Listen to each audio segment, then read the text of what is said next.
Hey everyone, so in today's video we're going to stick with Steam and I'm going to show you how to change the language on the Steam application within Windows. It should work on Mac as well, just let me know if it doesn't.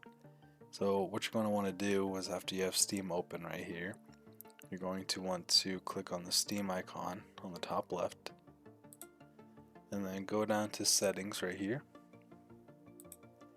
And then once you're in here, you just want to click on interface,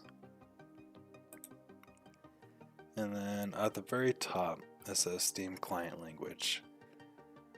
So from here you can change it to any language that's available, and then once you change it, then you will need to restart the Steam client, and once it's restarted it should be in that language that you have chosen.